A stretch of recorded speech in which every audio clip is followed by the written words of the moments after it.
자, 이제 등록의 결격 사유자 네 번째, 금고 이상의 실형을 선고받고 집행 종료나 집행 면제 후 3년이 경과되지 아니한 자를 이제 이 사람에 대해서는 등록의 결격 사유자라고 얘기하고 있습니다. 금고 이상의 실형 선고란 우리 이제 형법에 이 실형 선고에는 이제 사형, 징역, 금고가 있습니다. 이제 이 부분 중에서 금고 이상의 실형, 그러면 이제 뭐 징역을 받았거나 뭐 사형된 사람은 당연히 없지만 징역을 받은 사람 이런 부분에 대해서 이런 사람에 대해서는 집행 종료나 집행 면제 후 3년이 경과가 되지 않으면 이부할 수 없다 이렇게 규정하고 있어요. 이거는 금고 이상의 실형이라고 하는 것은 결론적으로 유기징역과 유기금고를 이제 의미하고, 또 집행 종료란 형기 만료로 인한 석방을 의미합니다. 그리고 형기 만료 전 가석방의 경우에는 가석방의 처분이 실효 또는 취소되지 아니하고 무경에 있어서는 10년이 경과한 때 형의 집행이 종료된 걸로 봅니다. 이 부분에 대해서 유기형에 있어서는 자녀 연기를 경과하여야 형의 집행이 종료된 것으로 봅니다. 가석방이 된 경우에 자녀 연기를 마치고 3년이 경과돼야 등록 및 중개업의 결격 사유를 벗어나는데, 여기서 이제 하나 이제 더 보시면 이제 커다란 테두리에서 보면 쉽게 해서 징역 5년을 받았어요. 징역 5년을 받고 5년을 다 이제 형기를 만료하고 석방을 했어. 그럼 집행 종료가 된 거겠죠. 또 뭐 이 부분에 대해 집행 나와서 이 사람은 3년이 지나면은 이 중개업을 등록을 할 수가 있어요. 근데 3년이 지나지 않으면 이 등록이 안 된다 하는 부분을 얘기하고 있는 건데, 여기서 이제 공인중개사 시험 문제에 가석방에 대한 걸 갖고 이제 시험 문제를 내면은 되게 여러분이 헷갈려 하시더라고요. 제가 한 사례를 봤는데 2001년 6월 징역 10년을 선고받았습니다. A라는 사람이. 근데 6년을 복역 후에 2007년 6월에 가석방이 됐습니다. 그러면 이 사람은 이 가석방이 됐으니까, 가석방이 돼서 나왔으니까 이 나온 뒤 3년 후에는 등록을 할 수 있는 거냐? 그게 아니죠. 왜? 집행이 종료되거나 집행이 면제되는데 가석방은 집행이 면제된 게 아니고 집행이 종료된 게 아닙니다. 그러면 이 사람은 보겠어요? 2007년 6월에 가석방이 됐지만 실질적으로 2011년 6월이 형기가 만료되는 거예요. 왜? 2001년 6월에 징역 10년을 선고받았으니까 2011년 6월이 형기가 만료가 되는 거죠. 그럼 형기가 만료된 이후 3년 후인 2014년 6월에 공인중개사 등록 및 중개업을 등록을 할 수가 있습니다. 이 사람은. 그래서 이걸 갖고 한번 시험 문제를 내봤어요. 이제 한 예로 지금 여기 똑같이 2001년 6월 징역 10년을 선고받았고 6년을 복역 후 2007년 6월에 가석방이 됐습니다. 이 사람이 공인중개법에 따라서 중개업을 등록 및 중개업을 할 수 있는 연도는 몇 년 몇 월입니까? 라고 시험 문제를 내봤습니다. 그랬더니 그 숫자에 대해서 좀 어려우신 건지 모르지만 많은 분들이 2007년 6월 요걸 기준으로 해서 3년에서 2011년 6월 이렇게, 어떤 때는 2010년 6월 막 이렇게 쓰시는 분이 나오시더라고요. 그래서 여기서 중요한 건 집행 종료나 집행 면제 후 3년이에요. 이게. 그래서 10년을 선고받고 10년을 다 살고 나왔어. 10년을 다 살고 나왔어. 그러면 그 사람은 집행 종료가 된 겁니다. 그럼 10년을 다 살고 나온 게 언제요? 2011년 6월이겠죠. 그러면 이 이후에 3년 후인 2014년 6월에 이 사람은 등록할 수 있는 거예요. 근데 가석방이 됐어. 뭐 어떤 사유에 의해서 가석방이 됐다는 거는, 가석방은 뭐예요? 그냥 임시적으로 석방이 된 거야. 어떤 뭐 몸이 안 좋든지 뭐 어떤 사유로 인해서 가석방이 돼서 나왔어. 네, 가석방이 돼서 나와서 생활은 하지만 그 사람은 지금 집행 종료가 안 된 거죠. 집행 종료가 안 되다 보니까 집행 종료가 되려면 2011년 6월 형이 만료가 되는 거고 이때 집행이 종료가 되는 건데 이후 3년이 지난 2014년 6월에 등록을 할 수 있다 하는 부분을 여러분이 이해하셔야 됩니다. 그래서 요즘에 이제 공인중개사 시험 문제 이런 부분으로도 출제되지만 이런 부분을 출제되면 되게 헷갈려 하시더라고요. 저도 이런 유사한 부분을 문제를 냈더니 가반수가 틀리시더라고. 그래서 요런 문제도 낼 수도 있으니까 한번 여러분 잘 요거 그 계산하는 거 잘 보시고 이해를 잘 하시면 될 것 같습니다. 그리고 아까 집행이 종료되거나 집행이 면제라고 하는데, 집행의 면제가 뭡니까? 범죄가 성립되어 형의 선고를 받았으나 법률이 변경이 되거나 형의 시효 완성, 외국에서 받은 형의 집행으로 인한 면제, 특별 사면으로 그 집행이 명제되는 거예요. 우리 이제 뭐 강복절이나 또 뭐 신년에 대통령 권한으로 특별 사면을 해주고 막 이런 부분이 있죠. 요때 이제 이런 부분처럼 사면되고 이런 사람 이런 거를 이제 집행 면제라고 합니다. 그럼 면제를 받은 사람은 어떻게 되는 거예요? 면제 받고 나서 3년이 지나면 이제 등록을 할 수 있다는 거죠. 재판이 확정되는 이제 법률의 변경입니다. 법률의 변경 등에 의하여 그 행위가 범죄를 구성하지 아니한 경우에 형이 집행이 면제되고 변경된 법률의 시행일이 형집행 면제일입니다. 그리고 형선고를 받은 자가 재판이 확정된 후 그 집행을 받지 않고 일정한 기간이 경과한 때 집행이 면제가 됩니다. 뭐 사형은 30년, 무기징역 또는 금고는 15년, 3년 이상의 징역 또는 금고는 10년, 3년 미만의 징역이나 금고는 5년 이런 부분을 이제 그 면제되는 부분을 보고 있습니다. 범죄에 의해 외국에서 형의 전부 또는 일부의 집행을 받은 자에 대해서는 형을 감형 또는 면제할 수 있는데 이를 통해 형의 면제를 받은 경우에는 면제일이 바로 형의 집행을 받지 않기로 확정된 때를 볼 수 있습니다. 그리고 형 집행 중에 국무회의의 심의를 거쳐 대통령이 행하는 특별사면을 받은 경우에는 특별사면일이 형의 집행 면제일이 되고 일반 사면일 경우에는 일반 사면일 즉시 결격 사유에서 벗어납니다. 이 부분이 좀 중요한 부분입니다. 특별 사면은 그 면제일 이후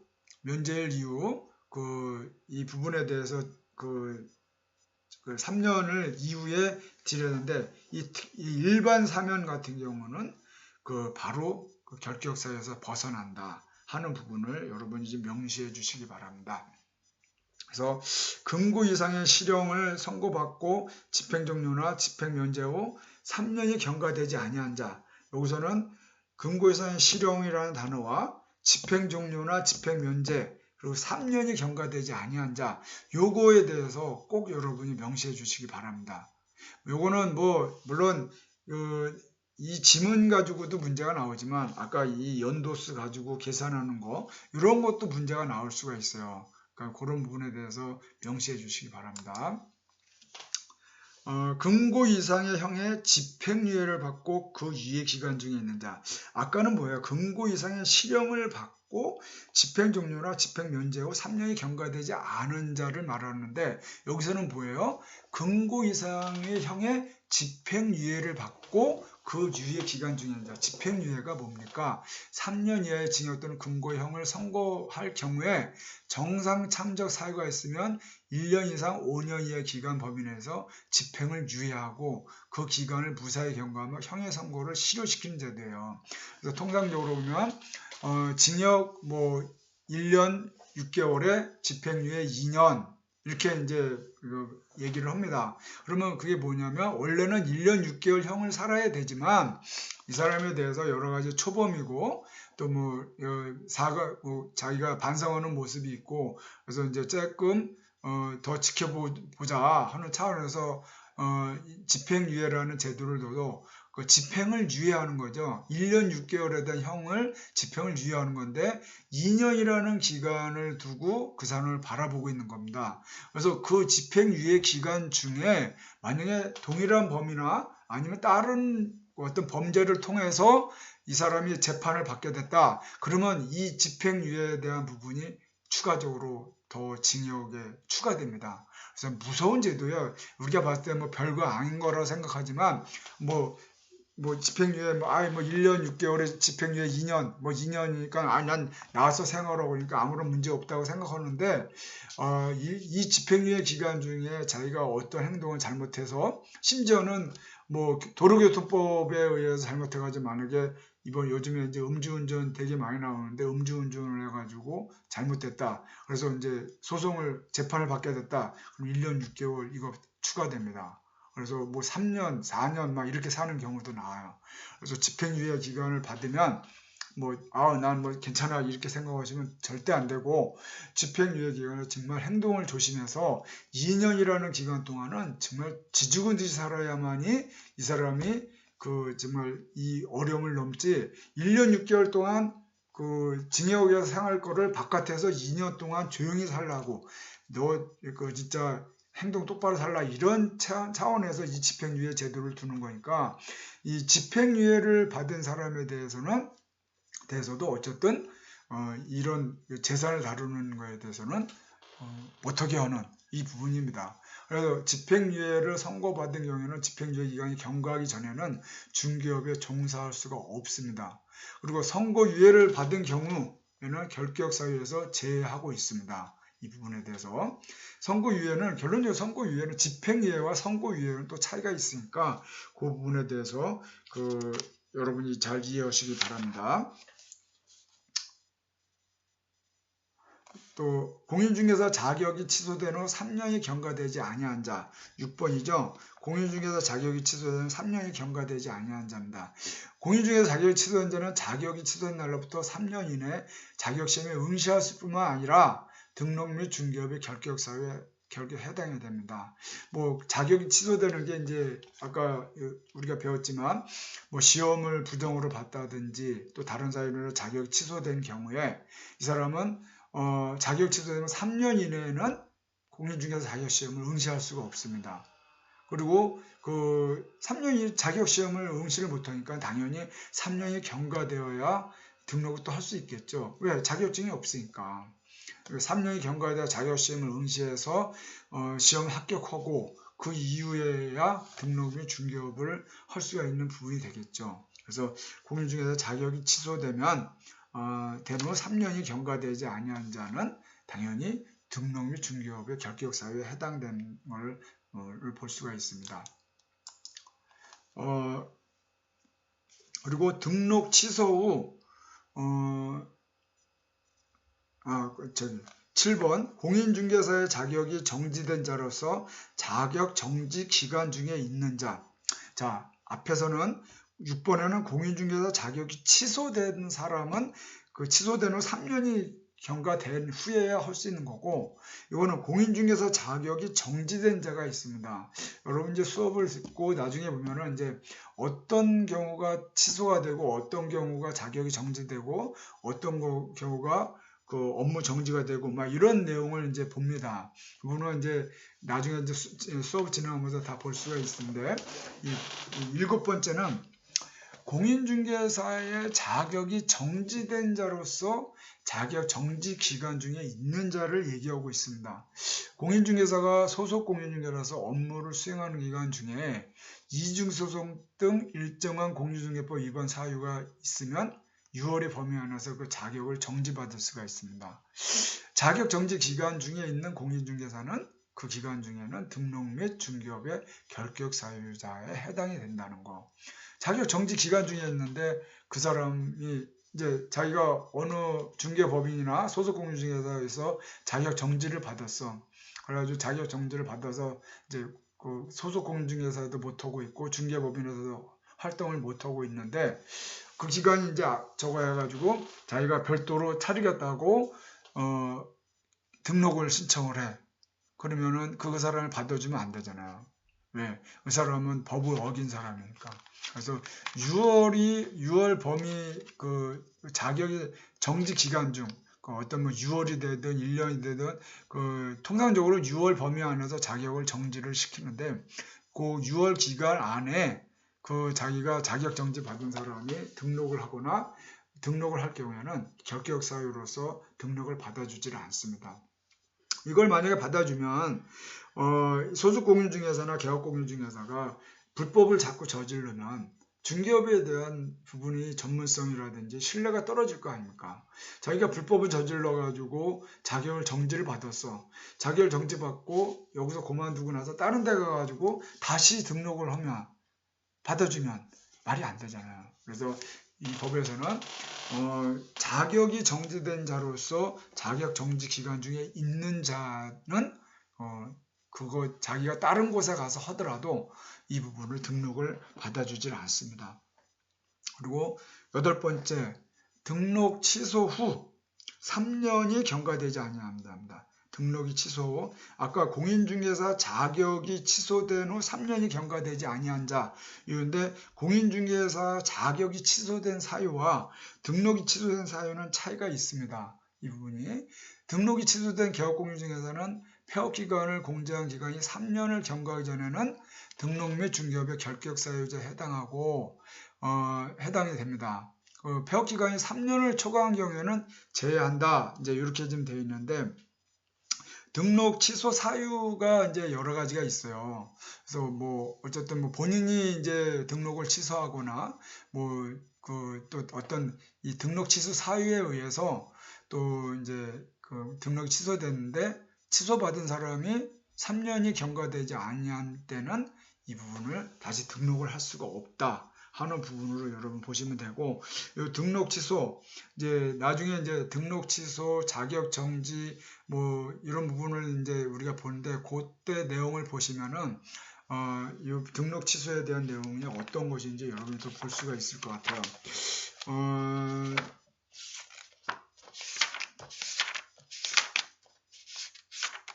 교재에 대해서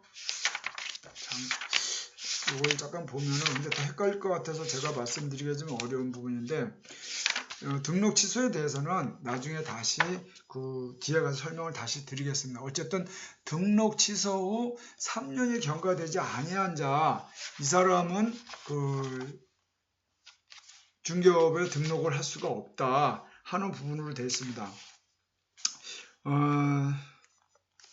페이지 수로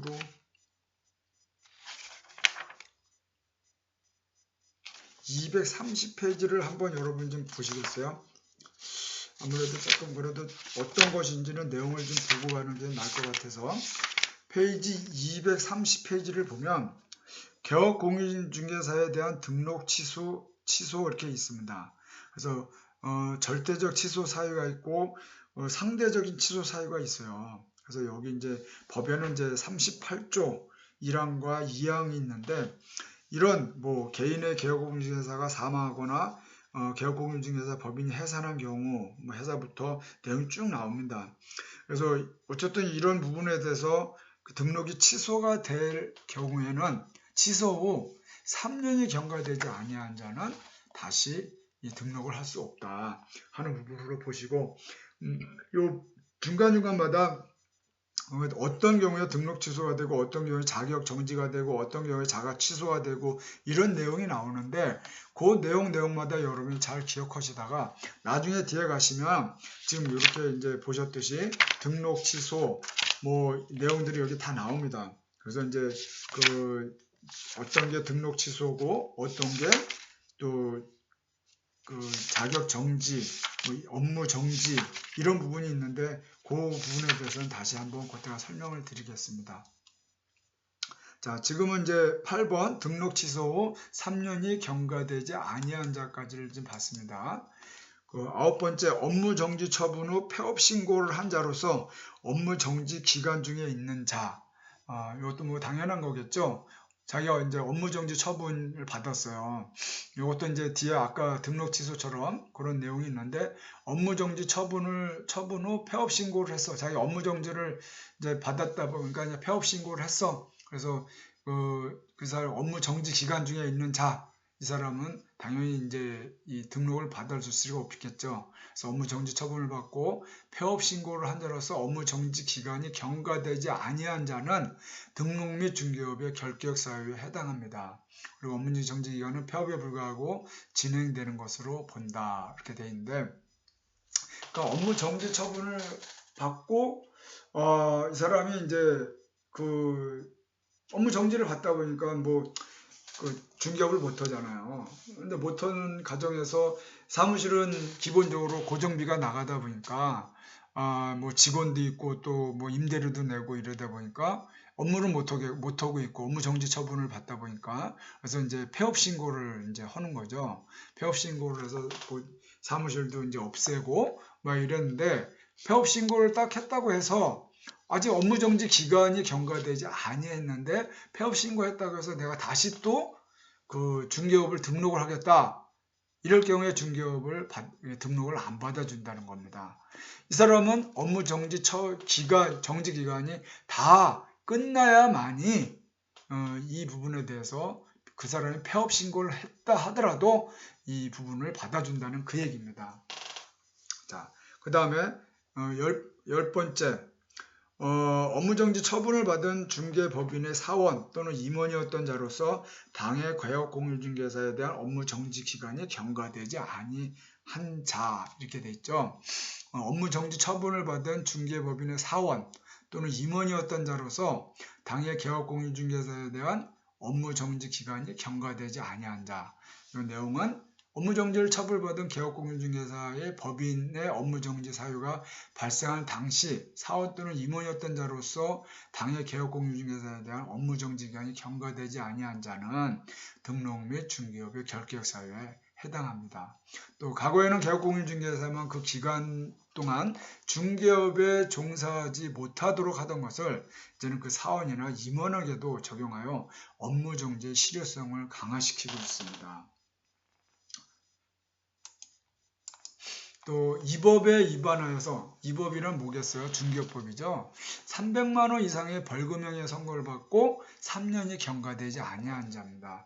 이제 우리가 아까도 얘기했지만 등록 취소, 자격 취소, 업무 정지 또 이런 부분들에 대해서는 이제 아까 이제 230페이지 거기를 봤지만 그때 이제 또 그때 보면서 이 벌금에 대한 부분도 이렇게 봅니다. 어떤 사람이 300만 원 이상의 벌금을 받는 건지 500만 원 이상의 벌금을 받는지 이런 내용들이 나오는데, 이 법을 위반해서 300만 원 이상의 벌금형의 선고를 받고 3년이 경과되지 아니한 자, 이 사람들도 역시 결격사유에 해당하고 있습니다. 그래서 과거 결격사유 기간이 1년이었던 것을 현행법은 3년으로 연장하였다 하는 부분을 여러분이 보시고, 또 마지막으로 이제 12번째, 결격사유에 해당하는 사원이나 임원이 있는 법인입니다. 법인의 사원 또는 임원 중에서 결격사유에 해당하는 임원이 있는 경우에는 당해 보면은 개업공인중개사로 등록을 할 수가 없습니다. 이게 뭐겠어요? 법인이라는 원래 법인이 법인 등록을 하려면 법인이 이미 만들어져야죠. 만들어진 상태에서 그 사원이나 임원 중에 이런 결격사유가 있는 사람은 등록을 받아주질 않습니다. 그리고 개설 등록을 한 중개법인의 사원이나 임원에게 결격사유가 발생하면 절대적인 등록 취소 사유가 되나 그 사유가 발생한 날로부터 2월 이내에 그 사유를 해소한 경우에는 등록 취소 사유에서 벗어납니다. 그래서 등록할 때는 다 괜찮았는데 뭐 등록한 이후에 뭐 이 사람들이 어떤 뭐 변화가 있어서 지금 얘기한 이 11가지에 해당하는 이 어떤 결격 사유가 됐다. 그럴 경우에는 그 중개법인이나 개업공유자는 절대적 등록 취소 사유가 됩니다. 근데 이게 바로 그렇게 취소를 하면 너무 어려우니까 그 사유가 발생한 날로부터 2달 이내에 그 사유를 해소하면 등록 취소에서 면제를 받게 해줍니다.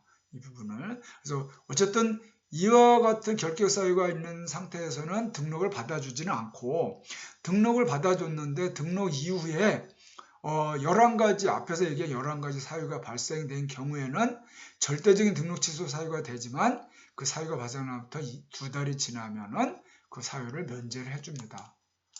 이렇게 해서 지금 그 12가지를 우리가 봤습니다. 매우 중요합니다. 여러분 요거는 교재와 제가 강의한 내용을 잘 들으시고 이거는 공인중개사 시험뿐만 아니라 제가 진행하는 우리 중간고사에도 매우 중요한 비중을 차지하고 있어요. 그래서 꼭 좀 여러분이 잘 보시고, 제가 이 수업 진행하면서 이건 중요하다고 얘기한 거는 여러분이 꼭 체크하셔서 꼭 잘 진행해 주시기 바랍니다. 자, 이런 결격 사유의 법적 효과가 있습니다. 중개사무소 개설 등록 신청인이 결격 사유에 해당하면 등록이 거부가 되고, 법인인 경우는 그 사원이나 임원이 결격 사유도 등록이 거부가 됩니다. 개설 등록을 한 개업공인중개사가 결격 사유에 해당하면 반드시 등록을 취소해야 합니다. 다만 중개법인인 경우에는 2개월 이내에 결격 사유에 해당하는 임원을 개임하면 등록 취소가 되지 않습니다. 개업공인중개사가 결격 사유에 해당하는 자를 소속공인중개사 또는 중개보존으로 둔 경우에는 6월에 업무정지를 받을 수가 있습니다. 다만 그 사유가 발생한 날부터 2월 이내에 그 사유를 해소한 경우에는 업무정지 대상에서 제외가 됩니다.